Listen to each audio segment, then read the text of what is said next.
Bonsoir les travailleurs, bonjour les chômeurs. Je sais, ça fait un long moment qu'on s'est pas vu. Je suis très contente de vous retrouver. Il y a moyen qu'après cette vidéo, je vous poste des contenus que j'ai filmés il y a un an, voire plus. Ça dépendra de ma flemme, mais également de mon logiciel de montage. Aujourd'hui,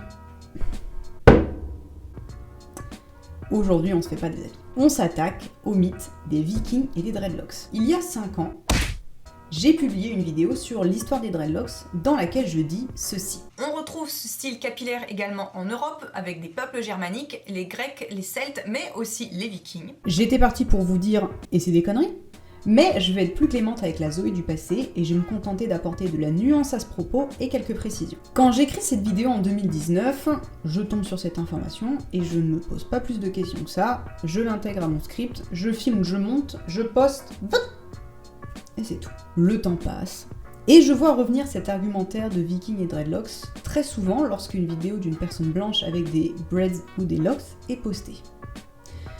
Et je me dis quand même, c'est marrant, cet argument n'est jamais sourcé. C'est bizarre. Donc, je décide de mener ma propre petite enquête. Je vais pas faire durer le suspense plus longtemps que ça.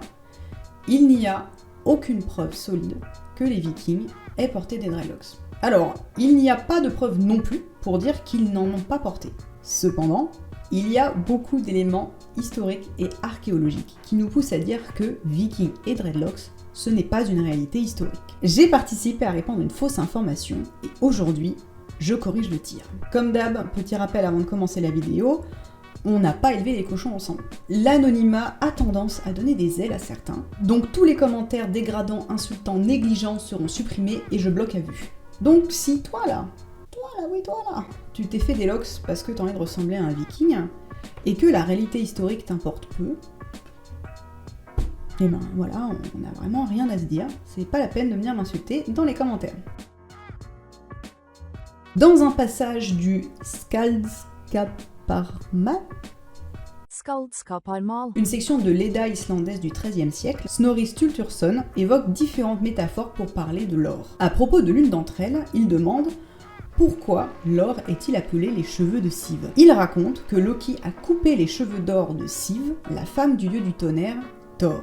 Cette atrocité a rendu Thor furieux. Pour se faire pardonner, Loki a dû offrir aux dieux les cadeaux les plus précieux, fabriqués et enchantés par les nains. Cet épisode nous apprend que les cheveux étaient une partie importante et très estimée du corps. Abîmer les cheveux de Sif était à la fois un crime et un délit. Plus cela montre que les cheveux avaient une importance sociale considérable, à la fois en tant que médiateur des valeurs et des normes, et en tant qu'objet matériel susceptible d'être arrangé et réarrangé. Les cheveux avaient donc une grande importance chez les Vikings et ils en prenaient grand soin.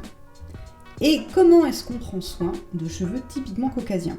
Eh bien, pas en leur faisant des locks.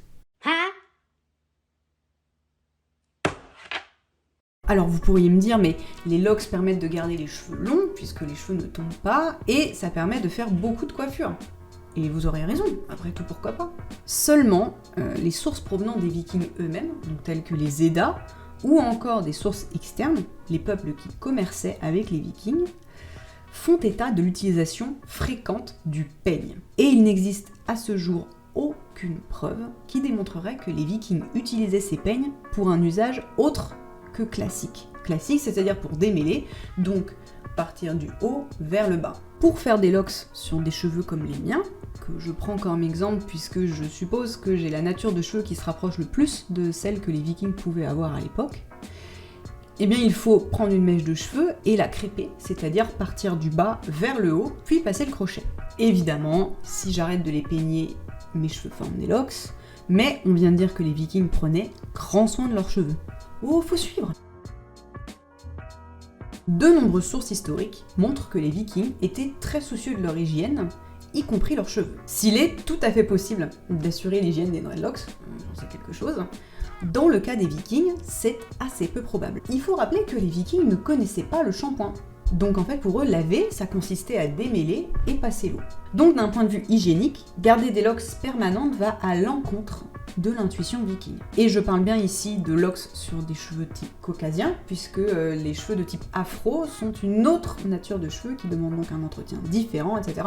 Bon, ce serait encore une autre vidéo de vous parler des différents types et natures de cheveux, on n'a pas du tout le temps de l'aborder ici. En revanche, si ça vous intéresse, je vous invite évidemment à vous renseigner. Bien souvent, dans l'argumentaire « les Vikings et les Celtes avaient des locks », on retrouve l'idée que les esclaves auraient eu des locks puisqu'ils n'avaient pas accès ni au peigne ni à l'hygiène. Sauf que, on a vu auparavant que les cheveux pouvaient être un symbole d'importance dans la société, d'où le soin apporté aux cheveux et aux coiffures. Ainsi donc, les esclaves, qui étaient vraiment tout en bas de l'échelle, avaient le crâne rasé. Là où souvent le mythe des locks chez les Vikings commence, c'est qu'il existe des textes romains qui parlent des Vikings ayant des cheveux comme des serpents ou comme de la corde. Alors, pourquoi pas des locks? Et effectivement, on n'a pas moyen d'avoir une réponse tranchée. Cependant, vous vous en doutez, il y a un petit cependant, la communauté scientifique s'accorde plutôt à dire que ces descriptions font référence aux nattes et aux tresses qu'ils pouvaient porter, en déduction de tout ce qu'on vient de citer jusqu'ici. De plus, lors des fouilles archéologiques, on n'a jamais retrouvé de locks. En revanche, on a déjà retrouvé des cheveux nattés et tressés. On peut également penser à la plique polonaise, mais ça ne correspond pas vraiment à la description qu'en font les Romains, et je pense que, en toute honnêteté, vous et moi, on peut s'accorder à dire que ce n'est pas vraiment ce à quoi on pense quand on parle des Vikings avec des dreadlocks.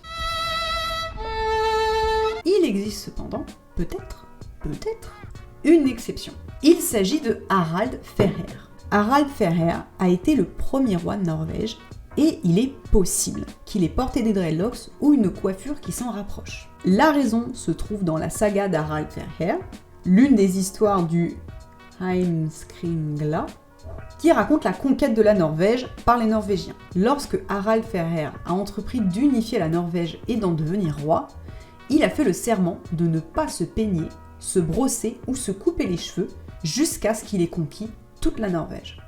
Cette conquête a duré quand même 10 ans, ce qui laisse supposer qu'il aurait en effet pu avoir des dreadlocks ou une coiffure qui s'en rapproche. Harald fut appelé Harald Tengelhair pendant sa conquête et il fut rebaptisé Harald Fairhair lorsqu'il devenu roi et il se coupa les cheveux. Pour conclure, s'il est possible que certains vikings aient eu des locks, on ne peut pas dire que ça faisait partie de leur culture. S'ils ont existé, on parle de cas tellement rares qu'on doute carrément de leur existence réelle. Le mythe ou l'affirmation selon laquelle les Vikings avaient des dreadlocks est assez courante sur internet de nos jours, mais il s'agit d'une croyance très récente en vérité. Elle n'est apparue qu'au cours des 10 dernières années. Jusqu'à ce jour, personne ne croyait que les Vikings avaient des dreadlocks. Et il n'y avait peu ou pas d'argumentaire dans ce sens.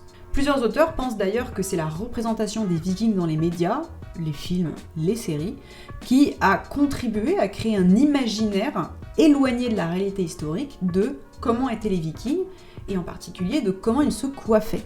J'ai dit en début de vidéo que j'apporterais de la nuance à mon propos, parce qu'en fait je parle également des Grecs.